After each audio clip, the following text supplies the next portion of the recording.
Jaya Jagannatha Jaya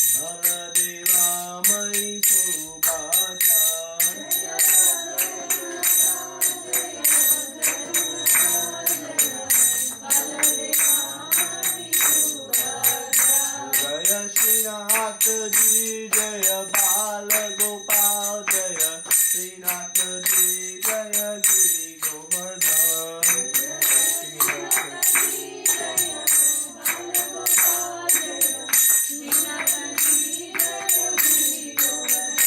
Jaya Gauranitai Jaya Gauranitai Jaya Gauranitai Jaya Gauranitai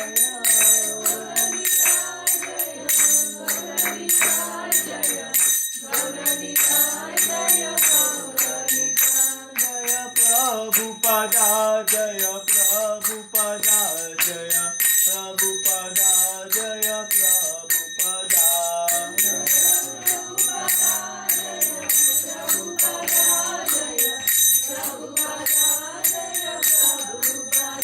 Jaya Guru Deva Jaya Guru Deva Jaya Guru Deva Jaya Guru Deva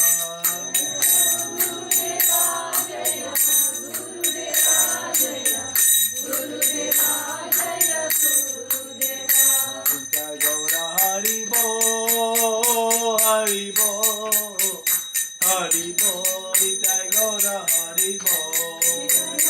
Haribo, Haribo, Vitai Gaura Haribo. Jai Harinam Sankirtana ki, Jai Śrīla Prabhupada ki, Jai Koti Vaishnavrinda ki. Om Namo Bhagavate Vasudevaya. Om Namo Bhagavate Vasudevaya. Om Namo Bhagavate Vasudevaya. Om Namo Bhagavate Vasudevaya. Om Namo Bhagavate Vasudevaya. Om Namo Bhagavate Vasudevaya. Om Ajnana-timirandhasya Jnananjana Shalakaya Chakshurumilitam Yena Tasmai Shri Gurave Namaha. Shri Chaitanya Manobhishtam Sthapitam Yena Bhutale Swayam Rupa Kadamayam Dadati Swapadantikam.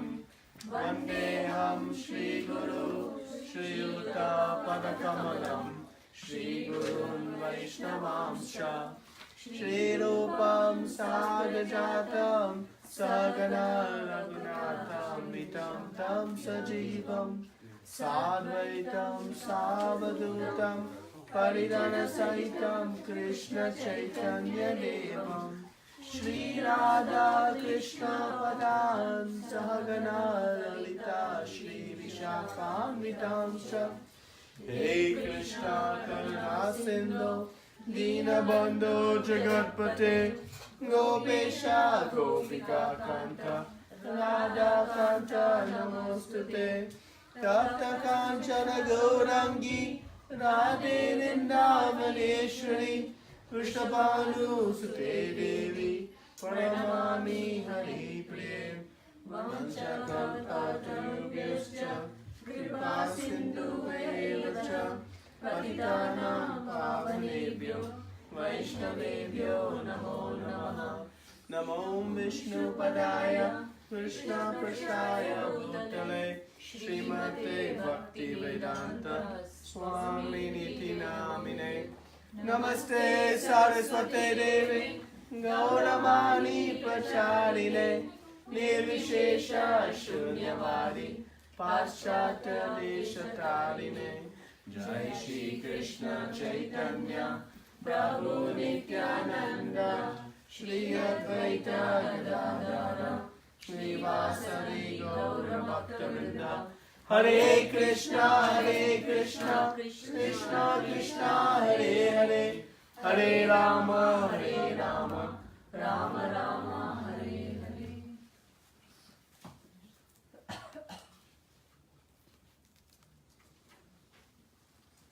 Hare Krishna. So we have begun the very, very auspicious month of Damodar month, Kartik Mas. It is a most wonderful month that began yesterday and brings with it extraordinary potency and power in our spiritual life. So whatever we do during this month is amplified many, many, many times. Coming to one Bhakti Vriksha is like coming to 1,000 or 1,000,000. Chanting one round of japa, offering one ghee lamp, reciting one mantra. It has extraordinary benefit. So we'll talk today a little bit about the glories of the month of Kartik and how we can observe it, and also begin to participate in as much as we can in these next 4 weeks. It is like the power-packed opportunity to really awaken our dormant love. So we have been discussing these 4 questions by Arjuna. And Krishna said, if you want to find peace and happiness, perfect peace and perfect happiness, which means it's eternal and it's unlimited. It never stales, it never gets tired. You have to have certain characteristics. And what was that principal characteristic that defines such a person? What was the one characteristic? Anybody remember? Is a shaved head. No, it's the relationship with Krishna. Relationship with Krishna. And specifically the characteristic Krishna said in that very opening verse of this section, detachment from? One who has this sthita prajna, perfect consciousness, is free from all material desires. That is the characteristic. So we have to then analyze very deeply why to become free from material desires, because we have been encouraged throughout our existence to get more and more material things. And now we're being told, if you want perfect happiness, you must be free from all of them. So we'll discuss today the very sequential process of how these sense desires lead to ultimately our downfall. But Krishna gave this very wonderful formula that said to become free from material desires is not so easy. But if you apply the right process, it becomes very simple, very easy. So he gave us the subtraction by addition. We'll lose our material desires by adding our spiritual activities. And we've had practical examples of this. Just take this session.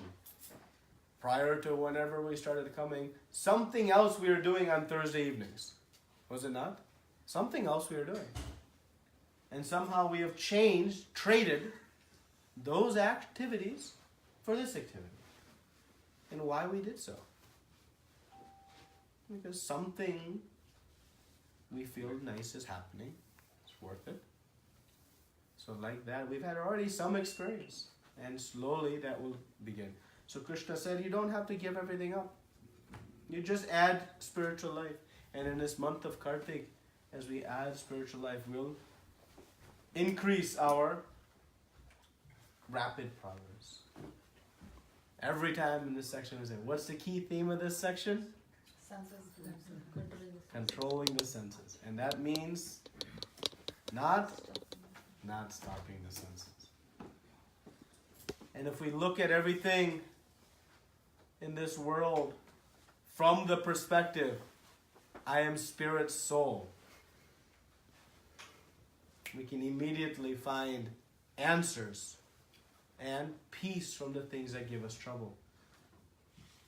I'm stressed about this. I have so much anxiety about this. Okay, I am spirit soul, not this body. And if we talk to ourselves like that, we'll find this ability to become peaceful.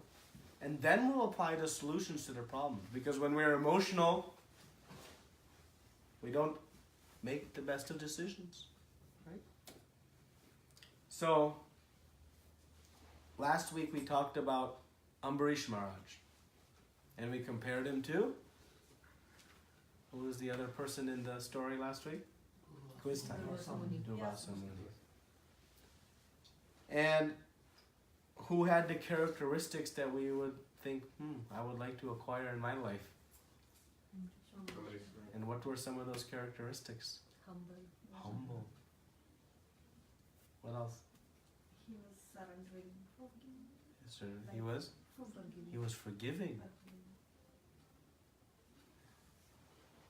He was powerful. He was a king of the whole world. Did he have a calm mind? Yes.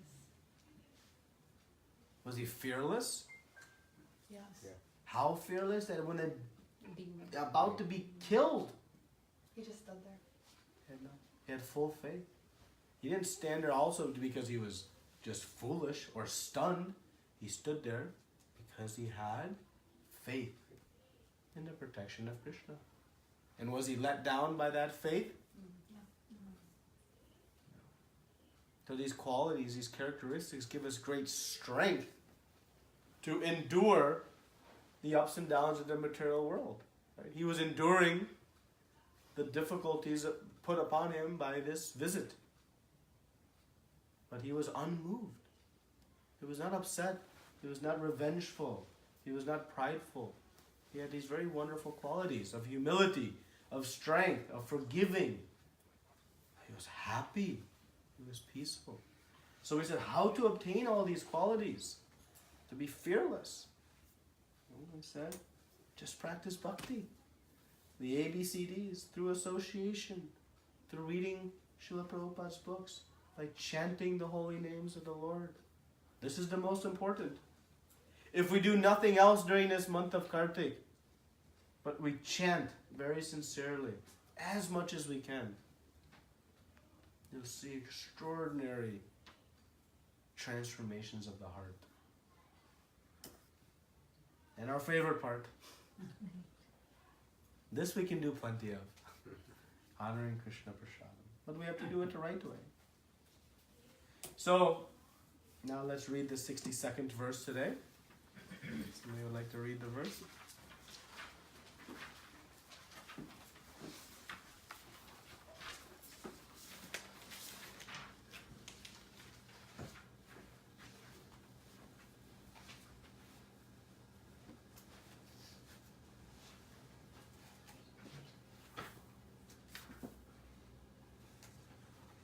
By contemplating the objects of the senses, a person develops attachment for them. And from such attachment, lust develops, and from lust, anger arises. Okay. Someone wants to read the purport? Purport. One who is not Krishna consciousness is subjected to material desires while contemplating the objects of the senses. The senses require real engagements, and if they are not engaged in the transcendental loving service of the Lord, they will certainly seek engagement in the service of materialism. In the material world, everyone, including Lord Śiva and Lord Brahmā, to say nothing of other demigods in the heavenly planets, is subjected to the influence of sense objects, and the only method to get out of this vessel of material existence is to become Krishna conscious. Lord Śiva was deep in meditation, but when Pārvatī agitated him for sense pleasure, he agreed to the proposal, and as a result, Kartikeya was born. When Haridāsa Ṭhākura was a young devotee of the Lord, he was similarly allured by the incarnation of Māyā-devī. But Haridāsa easily passed the test because of his unalloyed devotion to Lord Kṛṣṇa. As illustrated in the above mentioned verse of Śrī Yāmunācārya, a sincere devotee of the Lord shuns all material sense enjoyment due to his higher taste for spiritual enjoyment in the association of the Lord. That is the secret of success. One who is not, therefore, in Krishna consciousness, however powerful, he may be in controlling the senses by artificial repression. He is sure ultimately to fail, but the slightest thought of sense pleasure will agitate him to gratify his desires. Okay. So we see this similar theme continuing over and over and over again. And we might wonder, why do we keep talking the same thing? Or let's talk something new. Well, because as we see that this controlling the senses is not so easy. Even great extraordinary personalities have also at times struggled to control their senses. Right? So it's not so easy. But last time we talked about lifting a car. It's not so easy. But if you have a piece of machinery, like a jack, a hydraulic jack, you can very easily with one hand, left hand, lift the car. So, what is the easy way to control the senses?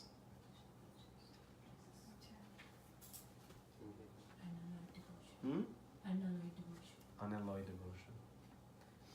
Now that's the easy way. Is there any other way? What happens when we try to, I'm just going to give up chocolate cake? That's all you want.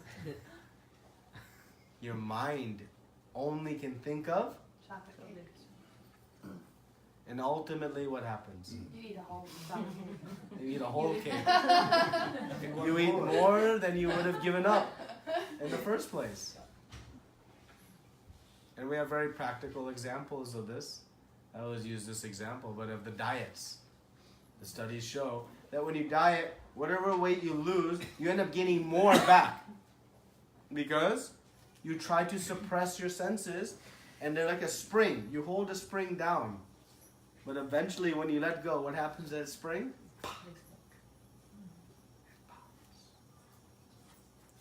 So now, Krishna says in this verse, what happens when the senses are, what happens when we attach to sense gratification? What happens? Ultimately, We get Anger. we get anger. How many of us want to be angry? How many of us like to control our anger? All of us. Right? So Krishna is explaining where it comes from. And he's going to go further. In the next verse, he says, from anger, complete delusion arises. And from delusion, bewilderment of memory. When memory is bewildered, intelligence is lost. And when intelligence is lost, one falls down again into the material pool. Wow. So let's see. The senses, they can only go in one of two directions. What are my two options with my senses? Either I control them or they control me. Either I control them or they control me. So where are I have two options to propose. Can we all agree, we can't stop the senses? That we can agree? It's impossible. Some philosophies try to talk about meditation to withdraw the senses. It's a Ashtanga yoga process, but it's not practical because the senses are so impetuous, so staunch, right? So we have two places, and the reason the senses are that because the soul is active. Because the soul is active, the senses are going to be active. So I can repose my senses in one of two places. For your own self, So either for my own self or to serve for Krishna's senses. So I can either serve my own senses or I can serve Krishna's senses. I can either put my senses to all various material attachments and whatever variety and flavor we may have. Or I can repose my senses with Krishna. There's only two options. There's no up or down. Right? So either I'm going to engage my senses in trying to enjoy this body, or I'm going to engage the senses in the service of Krishna. Two options. Now, how will we choose which option to pursue? Whatever we get greater benefits out of. We'll do a cost-benefit analysis. Yeah, that's what we're going to do. Right? We're going to see, well, what is the benefit of this versus this? Does that make sense, right? Now, anybody will take the less beneficial route. The only time we'll take the less beneficial route is when? When will we take the less beneficial route? And less intelligent. When we're less intelligent. When we don't know. Right? When we don't know. So up until coming here, we only knew this side. Is it right? So what we do is we're trying to change out these pictures. Okay, it's not through wealth I'm going to get it, so now let me find something else. And something else. And something else. And how many varieties of something else have we explored to try to find our happiness? Millions? iPhones, at least 7, 8, 9 different types. Still want more. Cars, laptops, phones, friendships, relationships, everything. Right? But now we come to see there's another side. And the cost benefit is what happens when we engage our senses in Krishna. Yeah, happy. We get happiness. Why? Because that is our soul's innate purpose. Because that is the soul's instinctual, intrinsic position. It only has one position. And that is to be in loving relationship with Krishna.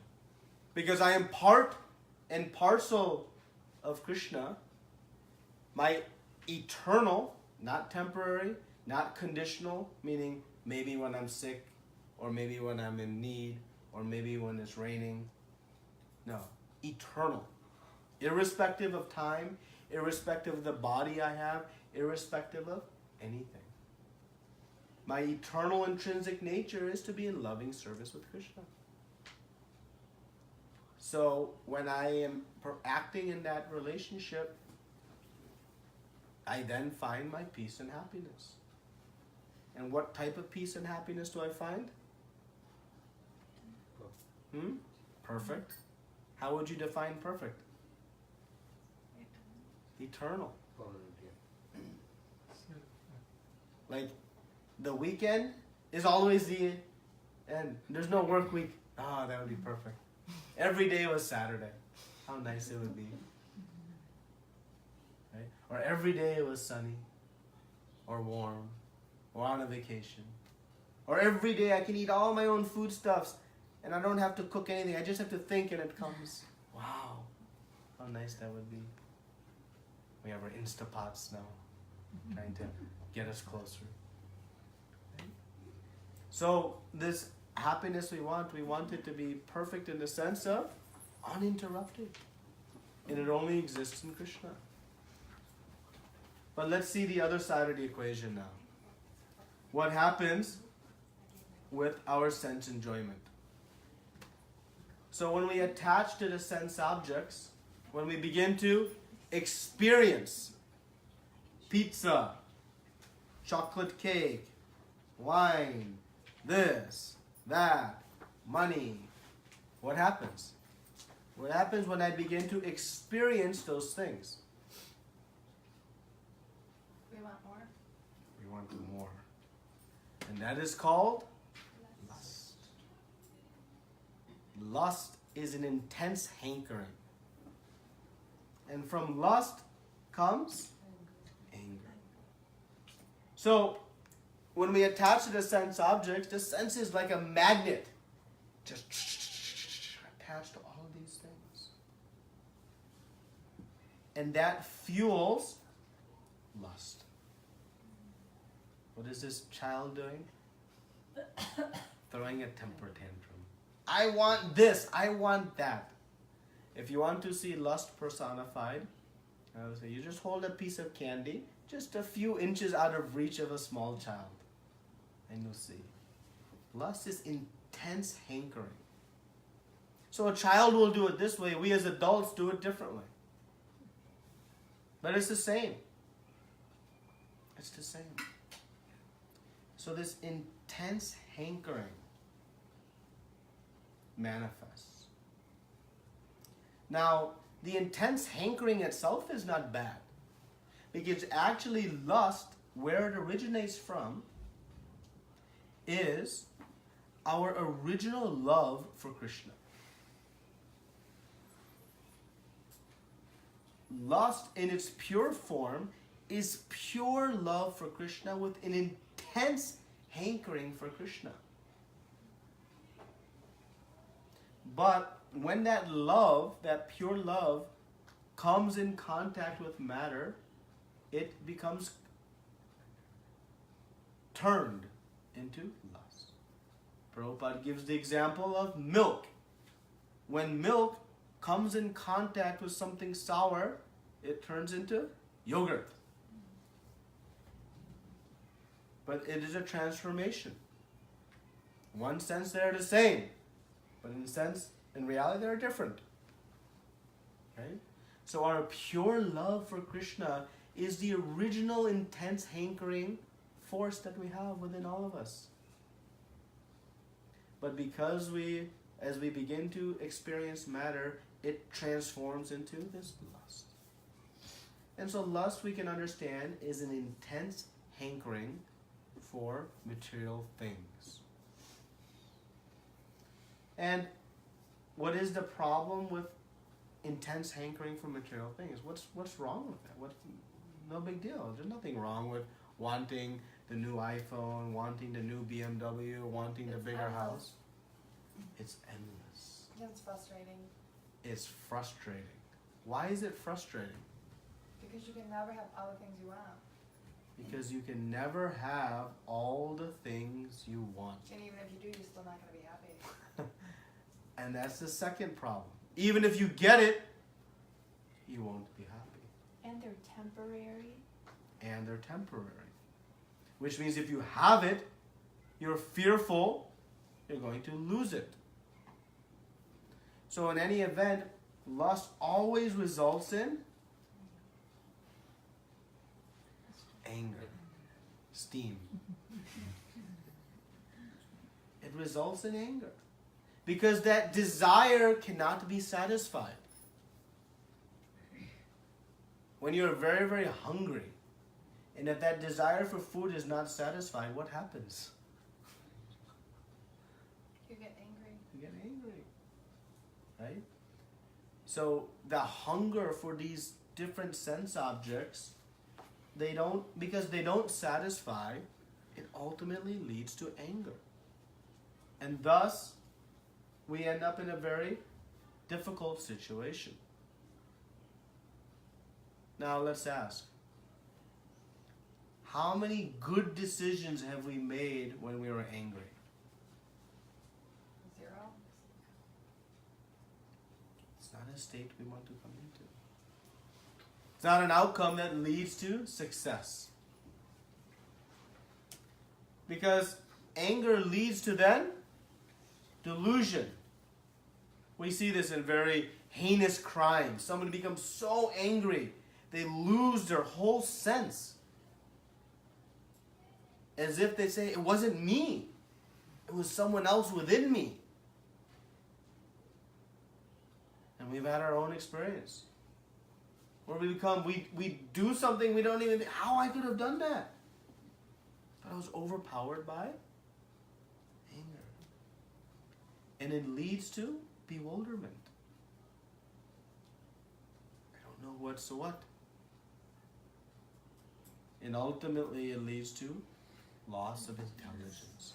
And what happens when we lose our intelligence? We become like animals. We become like animals.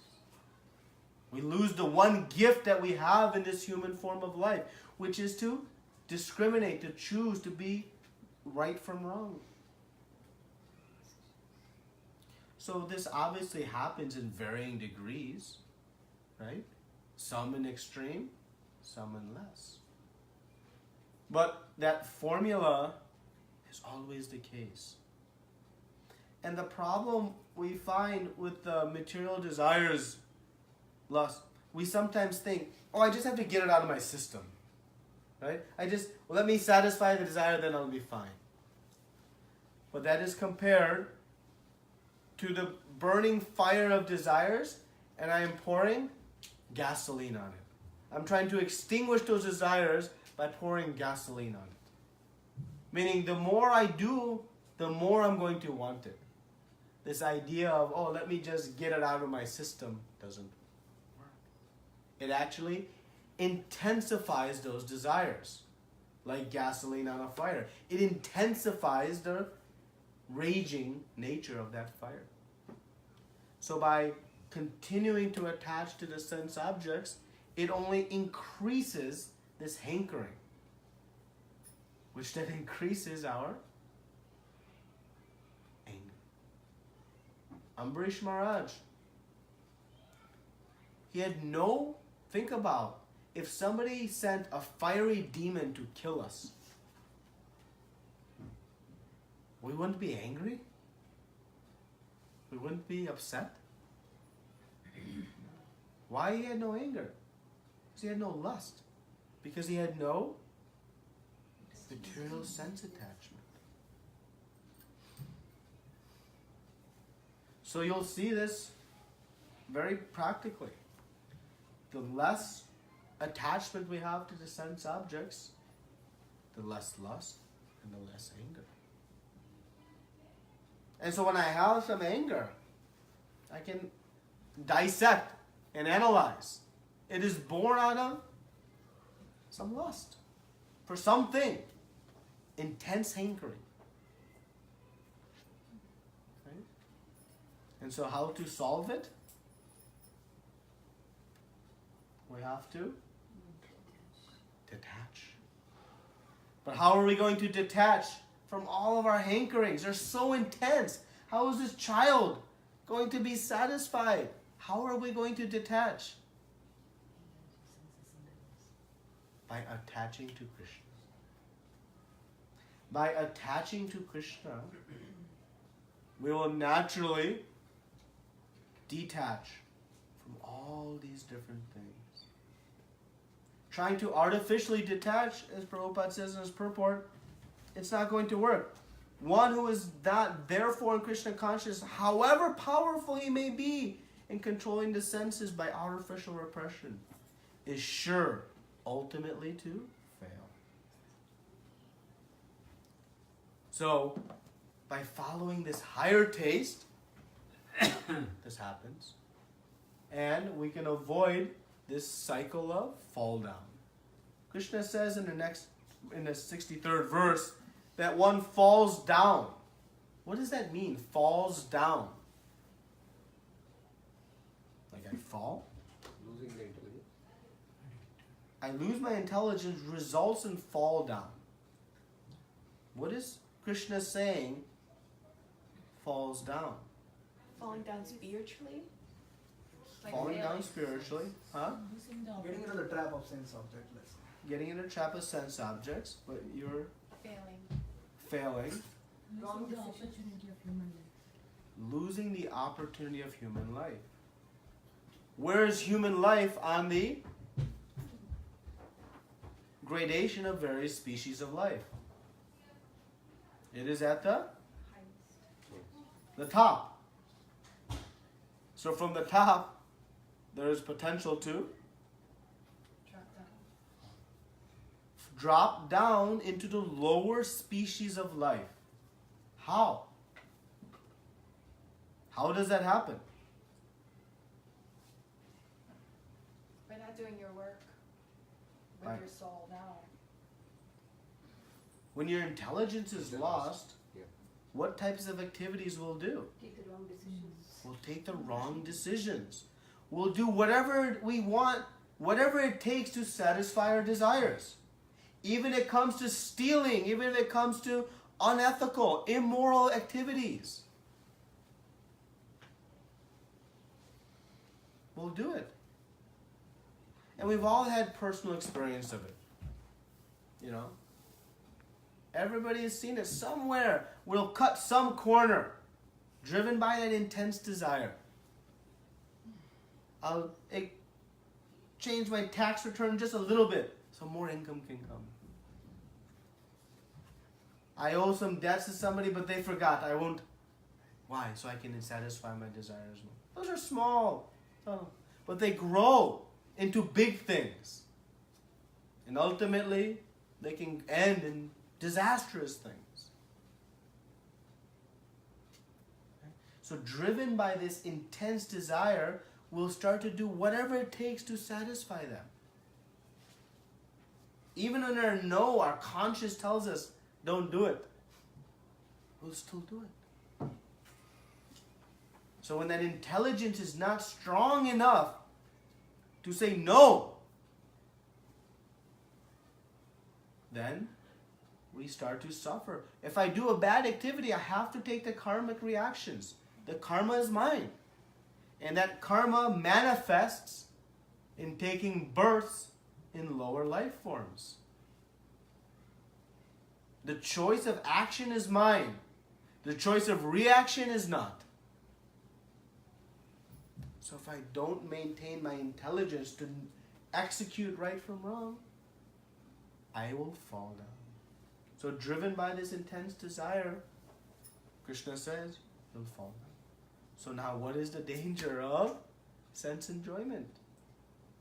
We always ask, what's the harm? Start small. In small ways, there's no harm. Lighting a small fire, there's no harm. But what's the risk of starting a small fire? It's going to blow. It can turn into a big fire. If you're not very careful. Right? So, Krishna's trying to protect us. I'm going to say, that's so negative, so deep, heavy. But Krishna is trying to protect Arjuna and ultimately all of us. So he's identifying this. Now, in the next purport, Prabhupada talks about real renunciation now. Because when we speak about, giving up all these things, we start to wonder, I have to give up all my material attachments and I have to serve Krishna. Well then, what about my job, my family, my laptop, my phone, my car, my house? Are these all material attachments? How do I manage all of that?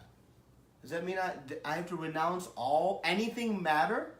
Anything that is not spiritual? Is that what I have to do? That question may arise. So Krishna tells us that you have wealth. It's okay. You have fame. People follow. Okay.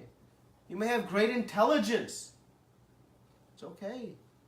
You have strength, beauty, all these things you have. Are we supposed to give them all up? Is that what Krishna wants? How does Krishna want us to do? What does he want us to do with them? He wants us to use them with him. Use everything that we have with Krishna in the center. Real renunciation isn't to give up whatever I have. If I have some wealth, if I have some ability, that's not real renunciation. Real renunciation means I no longer want that for my own pleasure, but I'm going to use it with Krishna's pleasure. Anashaktasya viṣayān yathāvam upajāyate nirbandha Krishna sambandhe yuktam vairagya uchyate. says, Yukta Vairagya, real Vairagya, renunciation, is Nirbandha Krishna Sambandha. In Sambandha, relationship to Krishna, I use everything. So whatever material facilities I have, I can have the latest iPhones and the latest laptops and nice clothes and nice home and everything. But use it in connection with Krishna. That is sense control. If I have some wealth, use it to serve Krishna. Print books, help distribute his message, help feed devotees, whatever. If you have fame, George Harrison, very famous Beatle, he wanted to give up everything and join the temple, and he asked Srila Prabhupada. And Prabhupada said, no, you have fame. People listen to you.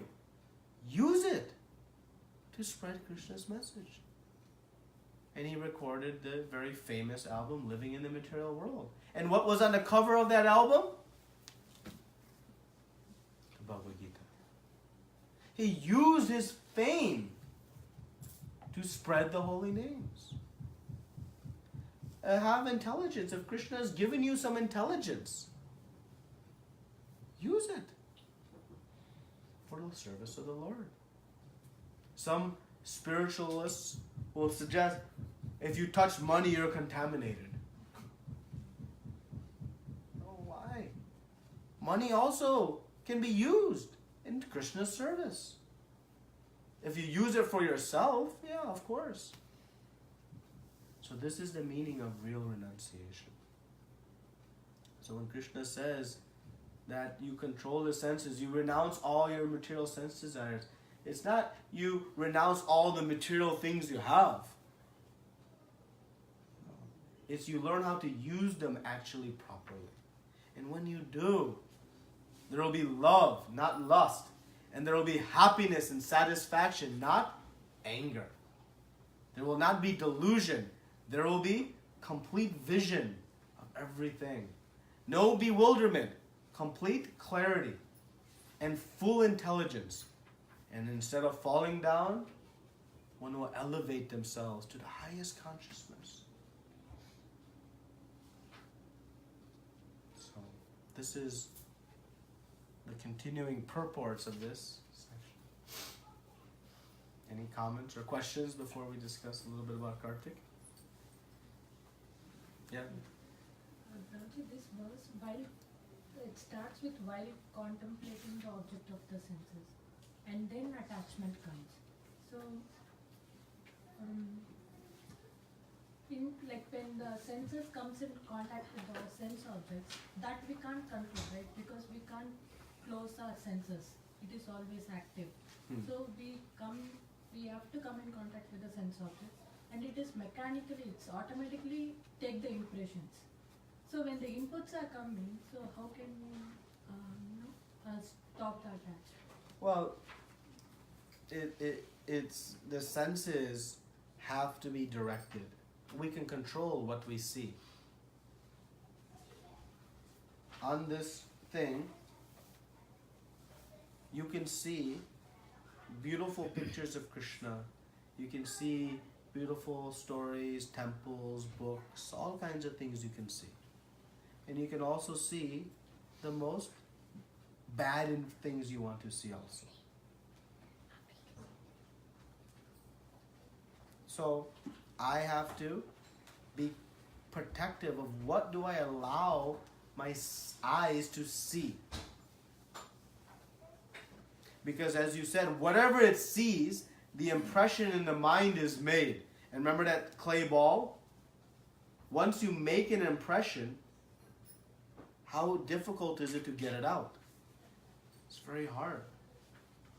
So one who is intelligent is very careful what they let into the mind. And we do this with our children. We're very careful what they see, what they hear, what they experience, because we don't want to pollute their mind. But we have to do the same. We have to be extraordinarily careful what I'm going to hear. You hear some gossip about somebody and it just pollutes your mind. You hear some, bad things, it just pollutes your mind. You see something, you taste. So we have to be thoughtful how to put ourselves in a position where we are seeing nice things, hearing nice things, tasting nice things. Doesn't mean you're driving down the freeway and there are billboards so you close your eyes. It's not practical. But don't look at them. Why? Because some desire to have that object is going to come. Right? So, because we know as soon as the senses see something, it's a magnet. As soon as I bring magnet in front of metal, it's going to attach. So show it something. Show it Krishna. Right? So that's where we have to be practical. And the devotee, Krishna's devotee, they see everything as Krishna's energy. So you see mountain, but a devotee sees this is Krishna's energy manifested in this mountain. You see, whatever, beautiful form, a devotee sees, wow, they must have had good karma because now they have some beauty. Where else good looks come from? Past karma. Same. See somebody ugly, they're like, past karma. The devotee sees the spirit soul within every living entity. They see apara and para shakti, as Krishna will explain in the 7th chapter very clearly. So a devotee doesn't walk around like this, but everything they see in relation to Krishna. They see some giant building, and he thinks, wow, some intelligent person has built this building. How it can be used for Krishna? Right? So that's how one has to have the right vision to experience. It's okay? Thank you. Any other question? Probably. How simple living and having the basic and minimum necessities of life is connecting to this slide. Yeah. Atyahara prayasascha prajalpo niyamagraha.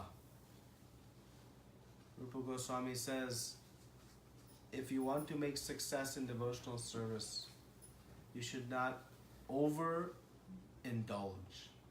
atyahara.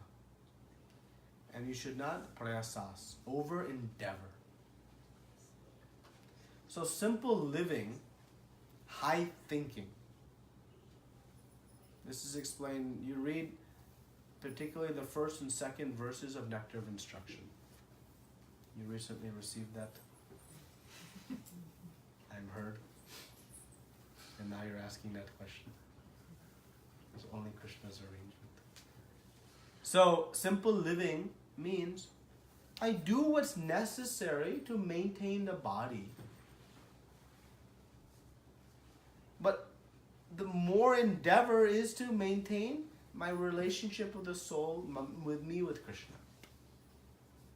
So I can have a giant mansion, but with that comes more responsibility, more endeavor, more maintenance, more stress. If I have a simple living facility, it's easy. If I have 3 vehicles, I have more maintenance, more stress, more anxiety. If I have 1 to get me from point A to point B, I have less. If I have 72 dhotis, I have to have space to heal all of them. If I have 4 or 5, it's sufficient. You see, when we simplify our life, we then make more time To watch TV?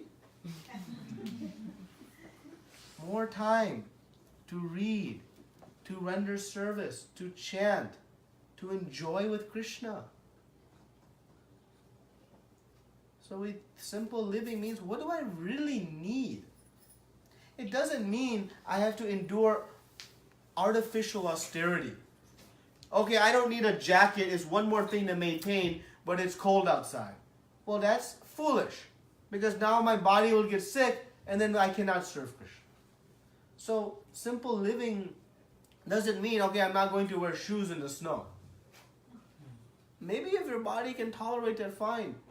But simple is individual. For one, what's simple is not for another.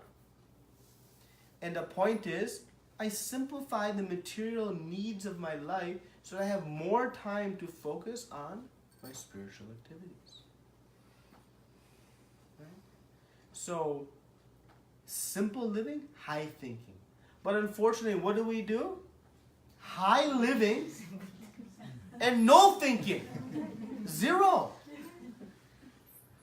No thinking. And we just want to try to high live. We have no idea what we're doing. But that's foolish. Just like eating, we eat to live, not live to eat. Right? Eating is a process just fueling the body, but how much of our life revolves around that process? So much. Right?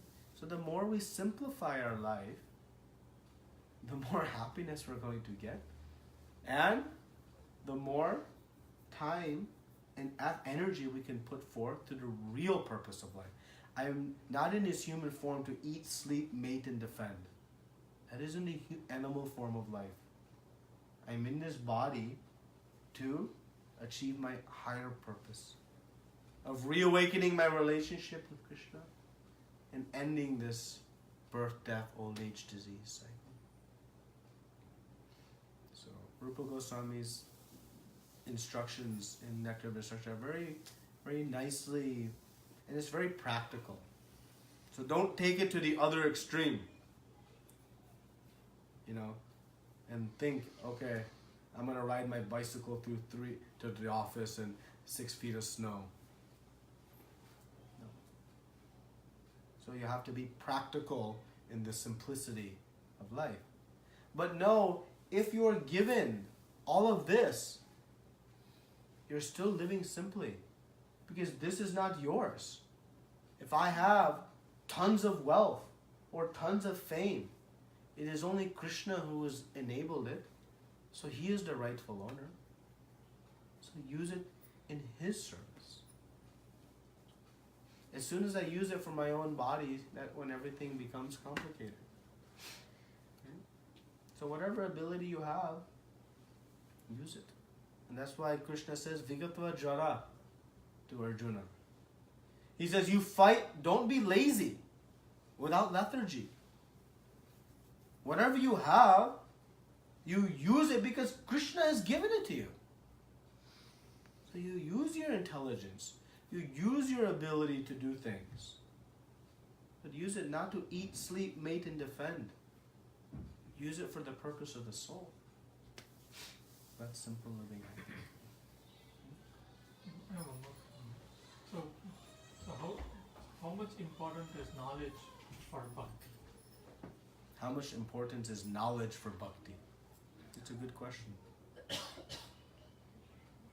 So, we need some knowledge to inspire us to take to the practice of bhakti. Because I need to know why. I need to know how. I need to know what if. I need to answer my doubts. I have to exhaust my doubts with knowledge. So, Om Jnana Timirandasya Jnananjana Shalakya Chakshuro Militam Yena Tasmai Śrī Gurave Namah. The spiritual master, the Guru. He opens my eyes with the torch of a flashlight? Torch of Jnana, knowledge. So knowledge opened my eyes to, I am not this body, I am spirit soul. I didn't know that. Knowledge opened my eyes to, my soul comes from Krishna. Oh, that is on my job description. My business card should say, Nitya Krishna Das, servant of Krishna, not whatever. That is my job description. Oh, knowledge tells me that if I render service to Krishna, this and that will happen. Oh, patram pushpam phalam toyam, how to render. So knowledge is what we need to overcome our avidya. Ignorance is the root cause of all sinful activities, right? People who are performing sinful activities are not inherently bad people. A devotee doesn't see them as a bad person. A devotee has compassion, pain, thinking, oh, they don't know. It is due to lack of knowledge. And they inspired to try to explain. My dear friend, don't do this. Try this. They don't judge. But avidya is a source of sinful life. So vidya, knowledge, is a source of spiritual life. So we need knowledge, but knowledge, Gyan, has value when it's viṣayān, applied knowledge. You can know your spirit soul. You can know the potency of chanting during Kartik. You can know the importance of honoring prasadam. You can know the glories of lighting a lamp. But if that doesn't translate into action, what is the value of that knowledge? So you can look intelligent in your next cocktail party? So knowledge has value when it turns into a transformation of action. And once we are committed and we have faith in bhakti, we need no more knowledge. Because you can take it to one extreme. Oh, I have to learn everything and then I'll practice. Good luck to you. It'll never happen. Krishna says in Srimad Bhagavatam that once you've acquired enough knowledge to know who you are and your relationship with Krishna and to render pure devotional service is the only means of perfection of life, he says you should renounce even all knowledge. Because knowledge can become a block. It becomes a source of ego, pride. So it's ultimately, so we use knowledge to extinguish our doubts, to open our eyes, to see as they are. Just like if this room is dark, I don't know what's here. It creates fear, anxiety, trepidation. I don't know which way to go, what to do. But if someone turns on the light, things become very easy to navigate. This knowledge is opening our eyes, turning on the lights to everything. So I know what to do now. So that's the role of knowledge. It's okay? But knowledge must come to action. Prabhu, thoughts which is coming from mind. It's a clarification, bro. Then the after effect is emotions. Right? The emotions are driven by senses. Is it the right? Thinking, feeling, willing is the three actions of the mind. So they progress into from initial inclinations to this feeling to ultimately this willing of I want to do it. And then that translates into action. The action is carried out by the senses. The senses are just matter, right? The senses are the medium by which the desires of the mind and the decisioning of the intelligence execute. But the senses themselves need some dictation of what to do. Some catalyst. So thoughts originate from mind, but what about emotions? Emotions is part of. Yeah, it's part of your consciousness. Yeah. Okay. Like the anger is one of the impurities in the heart, part of our consciousness. Right?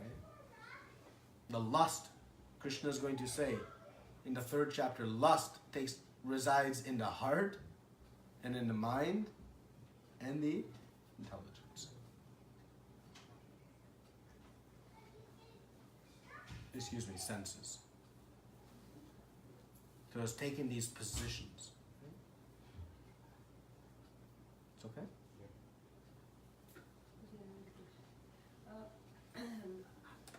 How do we really actually define lust? For example, if a person can really afford to have the latest iPhone, the biggest of the houses, and then they're acquiring it, is it really hankering for it? Because they seem to be kind of happy. Yeah. So, Yeah. So if I have an comfortable means, position for it. yeah, if I have means to acquire, the fanciest of things, one we can say, what's wrong with that? I have the means to do it. Again, it's each individual decision. But we should know that acquiring that, let's just take the fanciest of iPhones, I can pay $1,200 for iPhone, no problem. I have money. Great. You can do that. But are you going to get the desired happiness out of it that you want? And the answer is no. So why shouldn't you do it? Well, if it's not going to help you, then why should you do it?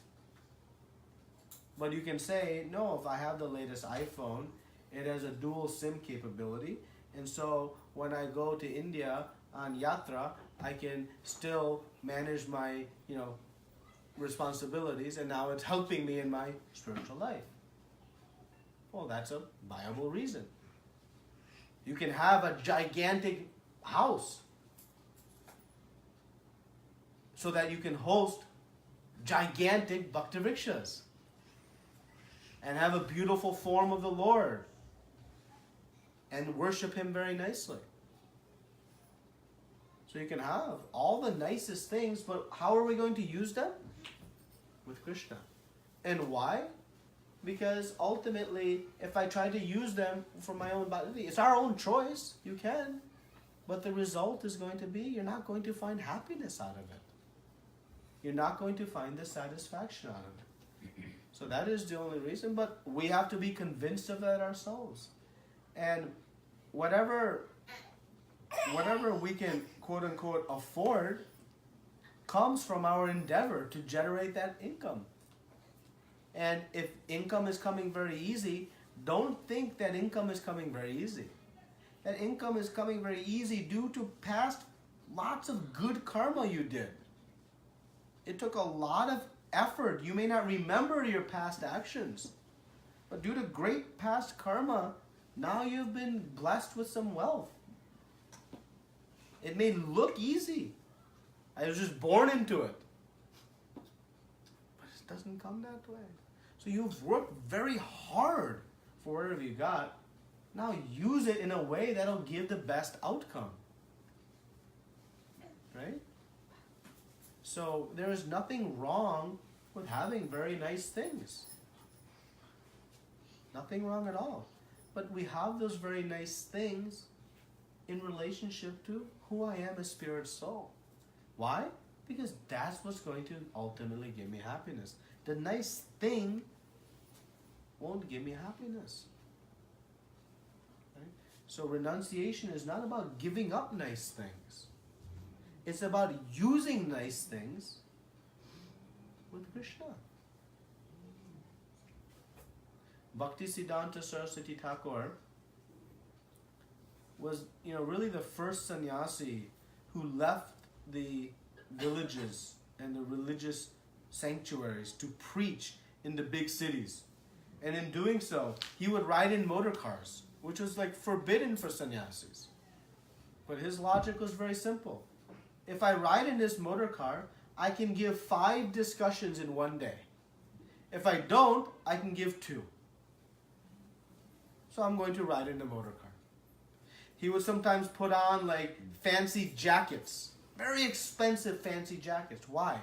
Because he would go meet with big industrialists and try to spread to them this knowledge of spiritual life. He thought if it takes some semblance of big jackets and nice clothes to get the audience, he would do it. Srila Prabhupada, when he sent the devotees to Tokyo, he said, you all must wear very nice silks, because silks is high class. And then people will take to your message. Srila Prabhupada was adamant. Devotees should be dressed very prim and proper. They should not look shabby. They should not have torn clothes and wrinkled kurtas and saris. They should look very nice. Why? They're servants of Krishna. They're representing the path of spiritual life. They should present themselves very nicely. The temple should be maintained very high class. Why? A simple living. Oh, because sometimes those things are what inspire people to take the action. So, the application is nice things are very beneficial. Who gave the nice things in the first place? Krishna. Who gave the intelligence to make the latest iPhone? Steve Jobs? Oh, Krishna did. So use what it can do for Krishna. Who gave me the means to build a giant mansion? Krishna. Then use it to serve Krishna. It's okay.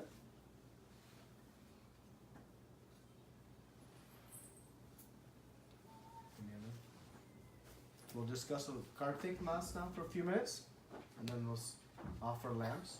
So this holiest month of the year, it began yesterday and it'll go until November 22nd. So these are just some quotes from different Puranas.